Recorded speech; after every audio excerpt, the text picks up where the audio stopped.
I want to welcome you tonight and thank you for taking another Tuesday evening to spend with us here for the next 30 minutes, talking a little bit more about how to build an authentic practice. So as a reminder, this is the second webinar in our series of 5. So make sure you tune in next Tuesday, same time, same place.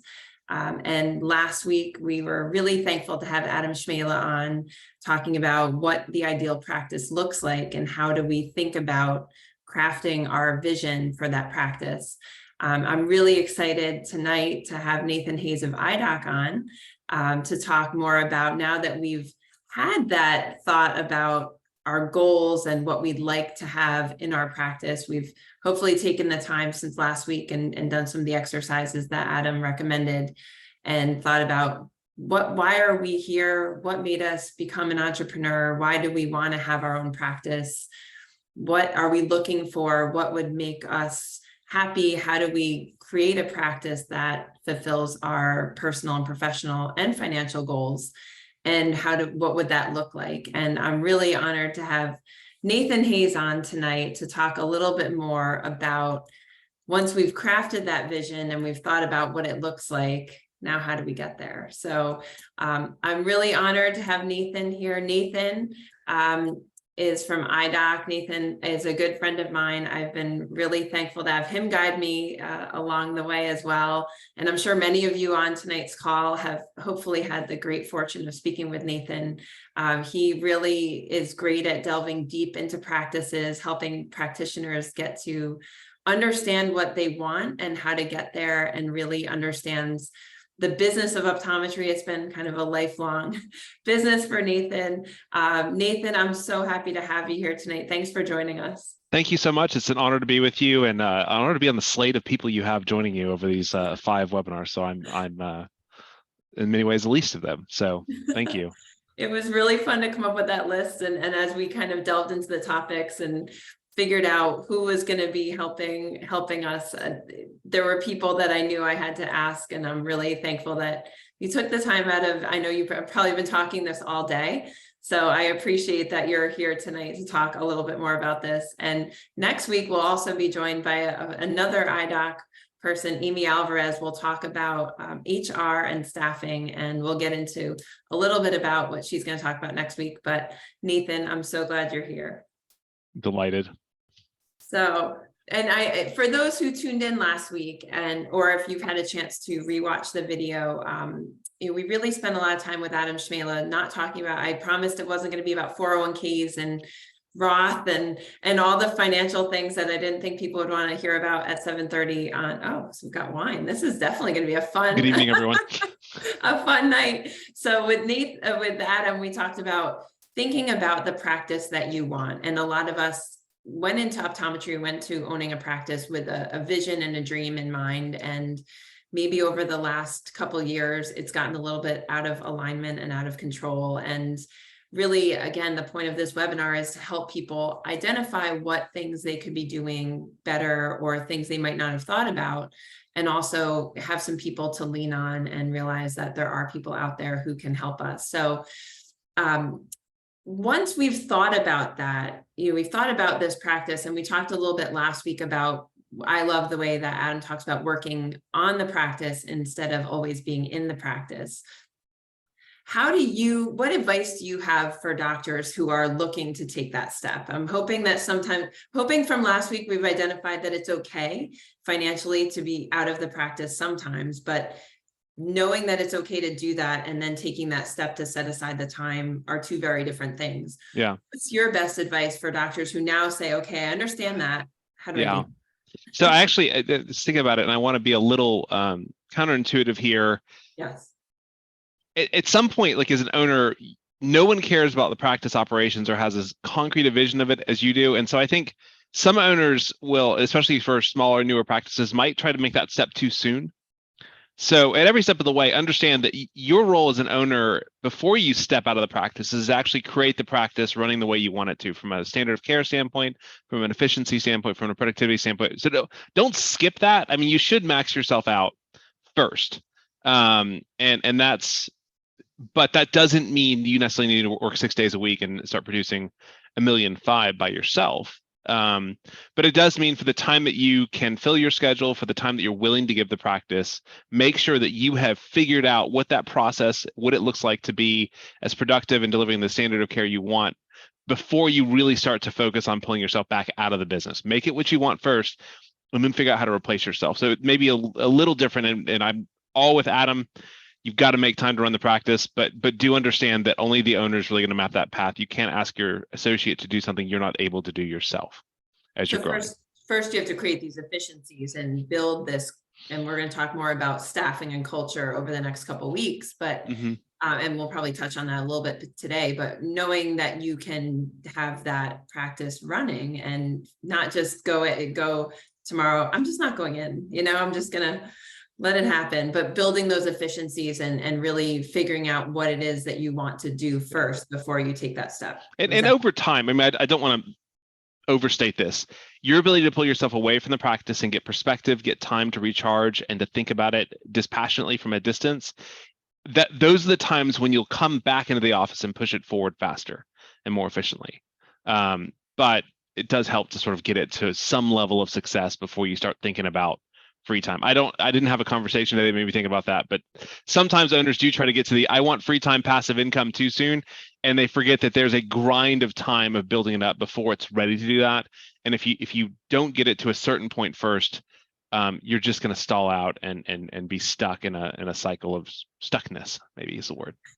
So and then feel out of control again, and maybe make some choices and decisions that don't make the environment what you want it to be, and kind of get stuck again in a vicious cycle. Yeah. And the other piece along the way there is you do, and I'm going to answer your next question before you ask it, I think, but you do need to create a habit of making time to work on the practice, and blocking time out for admin. And I think, Adam probably talked about this last week. I haven't listened yet, but sorry.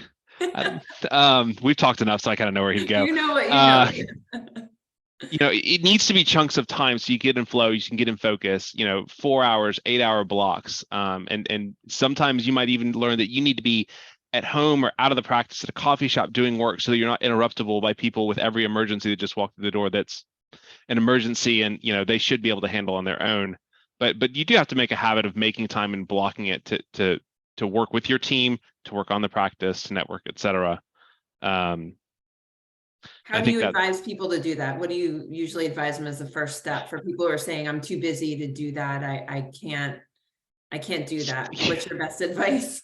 The first advice is to challenge that statement. And I think most owners are not nearly as busy as I think they are. If you actually look at your schedule and you actually see how many patients you're seeing a given week compared to the number of slots that are open, it's very rarely going to be 100% full.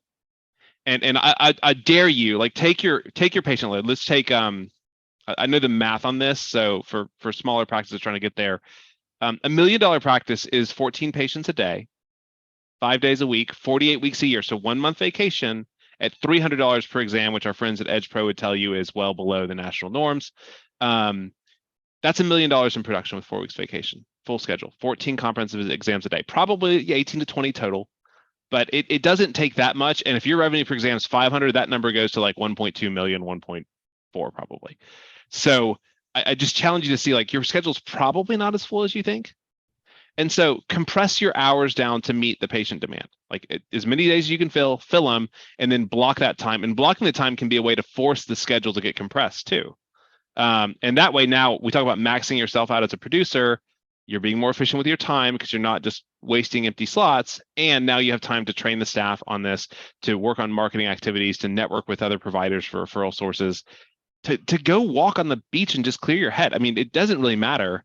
But I think a key principle is don't give the practice more time than it needs from a patient care time standpoint. And if you are actually too busy to do that, and even if you're not, I mean, some doctors will say, like, hey, I can't take vacation on all these patients. Like, well, look, if you have slack in your schedule, just load it up before and after.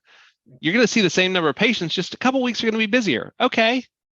The revenue is going to be the same. The ability to pay the bills is the same, but you've now gotten to live your life a little bit and recharge and get some perspective. So make the time. And sometimes you just have to, if you have that many patients, they're going to wait.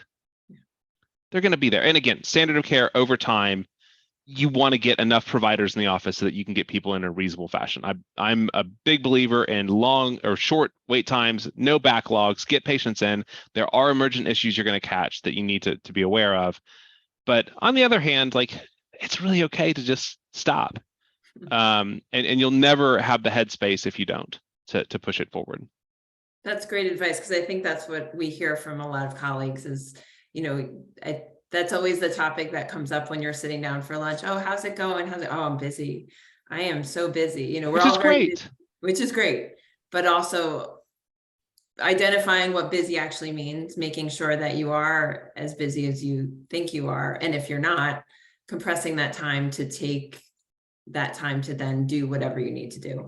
And if you are, the only way to take steps forward once a doctor, I mean, if you're really like, if you're the 1.5 million single OD producer who's just slammed, scheduled out 2 months right now, the only way you're going to get the capacity to see those patients and grow to 2 million plus is to stop a little bit, make some time to recruit another OD, make some time to think about, do we need more space, make some time to interview more staff.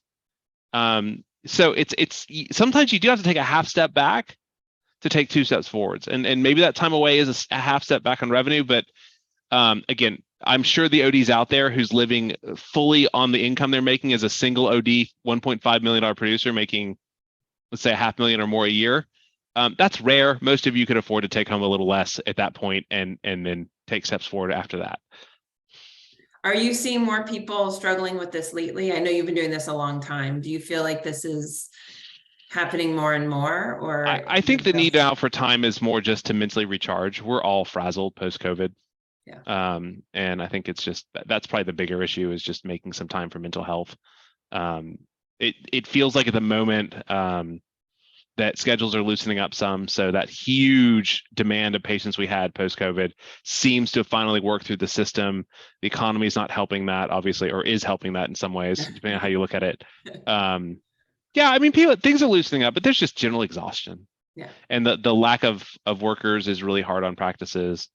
So they're stressed by that. Employees leaving, demanding more pay. It's still a really stressful time, and we're still working out COVID. So, the time off is as much for that as it is working on the practice. Right. I was going to say a mental break, not necessarily working on the practice, but like you said, just taking a walk and being away from the office just to. Yeah, but as a leader of your practice too, like, your mental health matters quite a lot.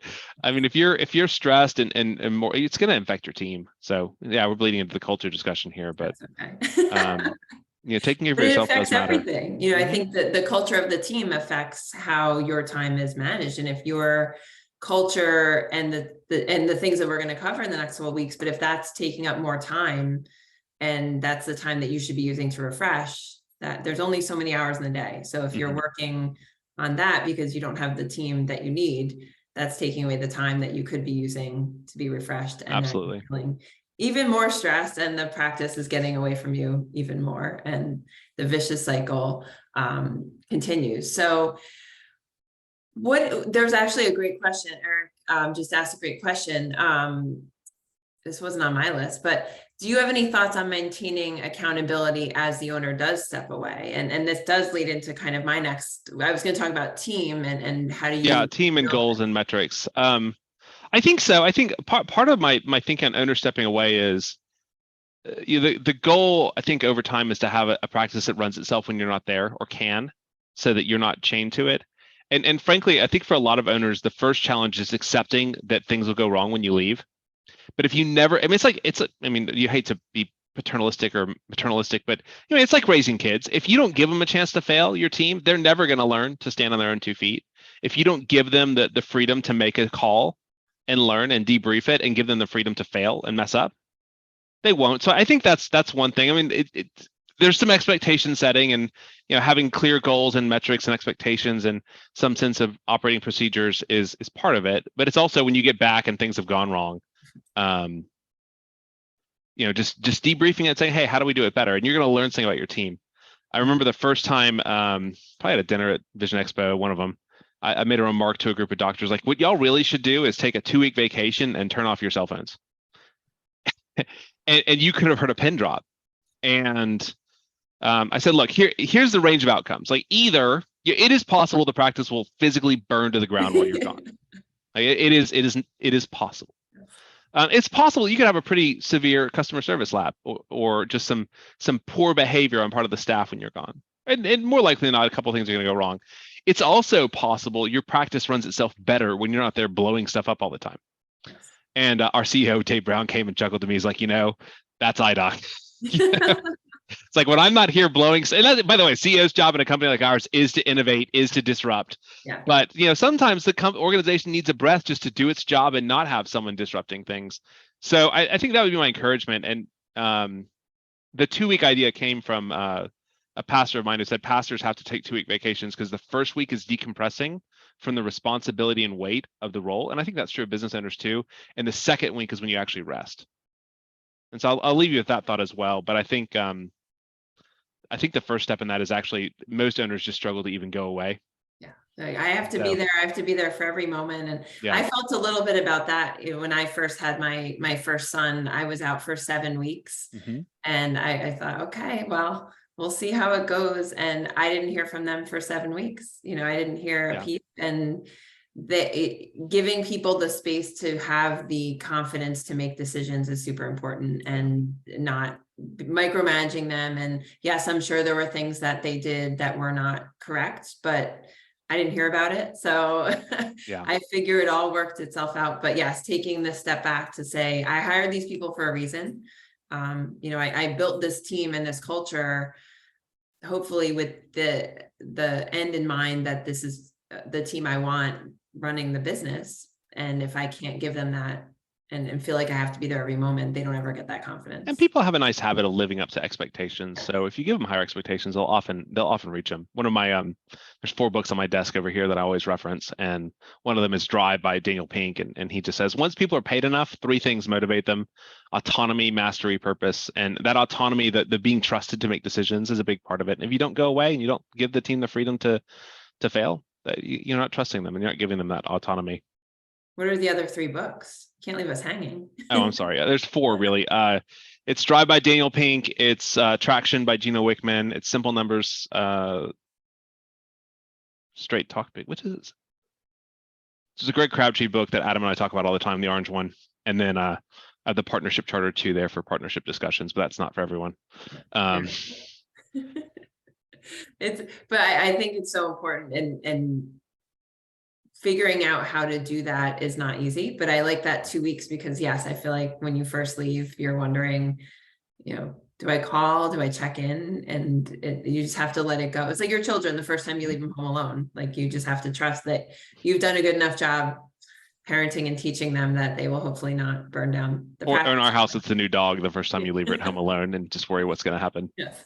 My kids are too young to be left home alone, so I haven't. Well, my 9-year-old's been home for 5 minutes by himself, but I have not left them home alone. So we'll have to repeat this and see how I do when I actually do leave them home alone. But my staff were just fine. Yes. And they managed just fine. So we talked a little bit. You mentioned benchmarks a little bit. How do you think that practices can use benchmarks to move this along or to help grow a practice and get I think so, past the making time for practices, I think, and part of the making time is like, and this is a big idea in Traction. The thing I like about Traction is it starts with vision and values for your practice. And by the way, owners, if you haven't made time to write down a vision and values for your practice and maybe collaborate with your team on that, that's a really good use of that time you're making. Getting the right people in the door, obviously, and it's a challenge now. But a lot of it is having low stakes, frequent touch points with your team to both communicate vision, values, expectations, have accountability around those result areas, and then get feedback from them too on what they're seeing and what they're learning, and empowering them to contribute to like, how do we do better?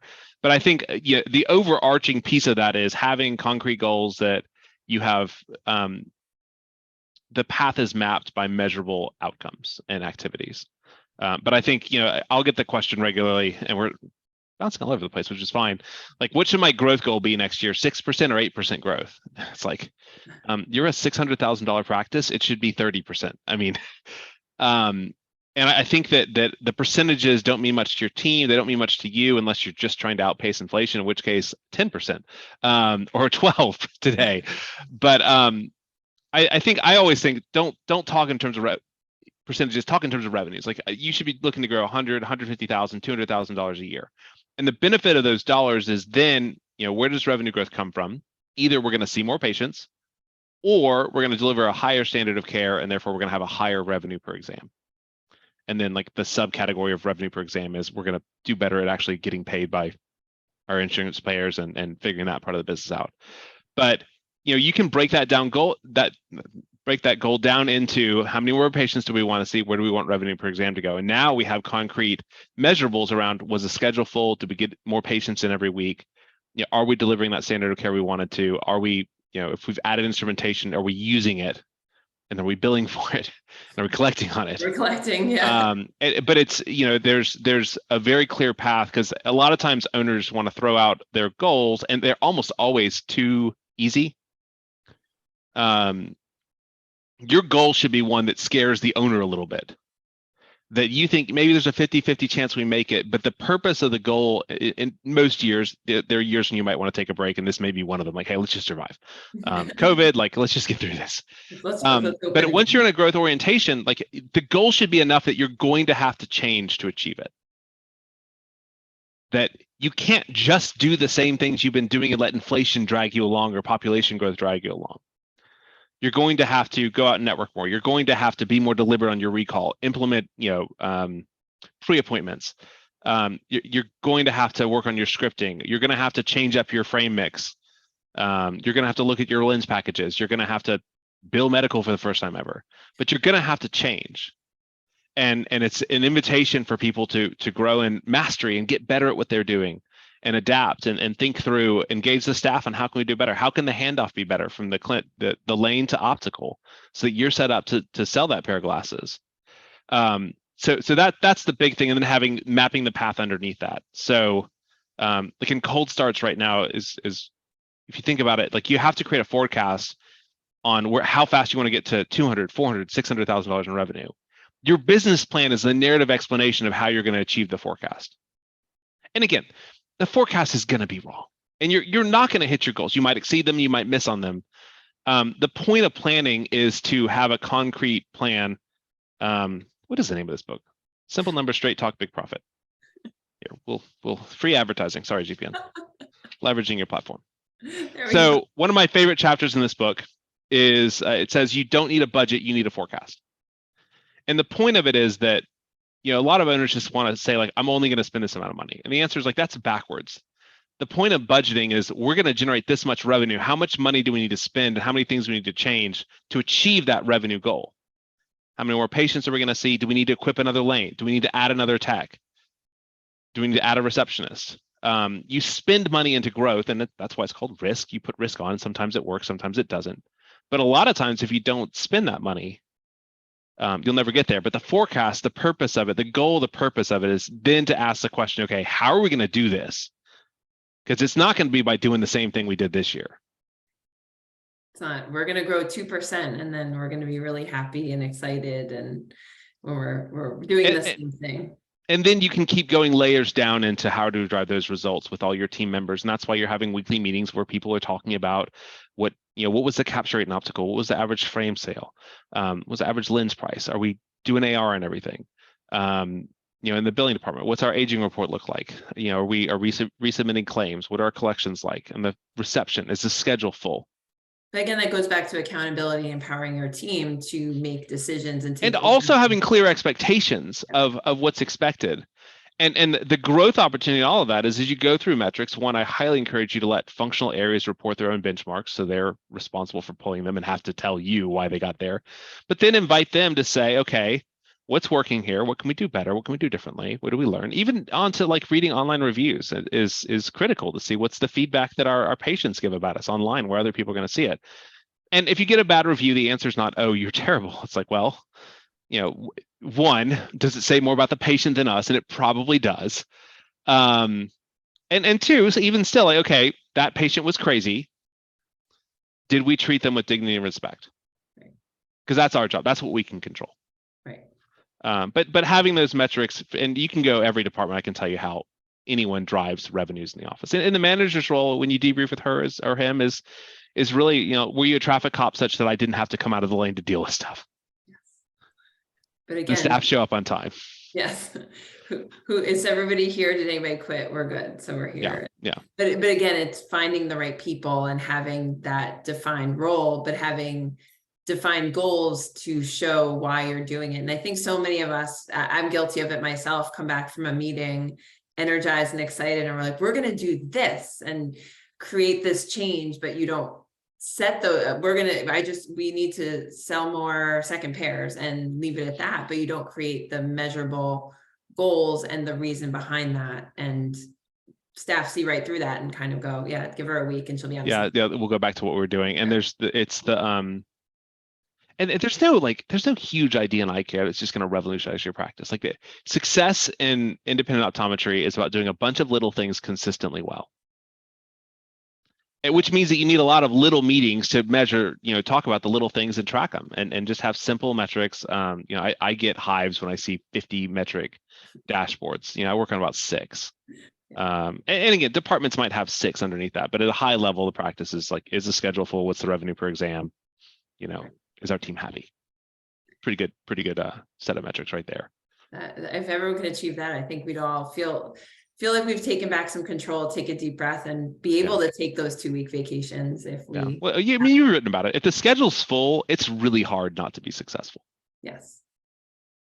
And we haven't even talked about overhead and profitability, but I think for a general office audience, like, if you grow your revenues, it's really hard not to be more profitable. I'll just say that. And most issues on expenses is more a revenue issue anyway. We're not pricing properly, we're not marking up, we're not getting paid by third party. We're not even billing for what we're doing. Sure, you've seen that. Yeah. No, I've seen a lot.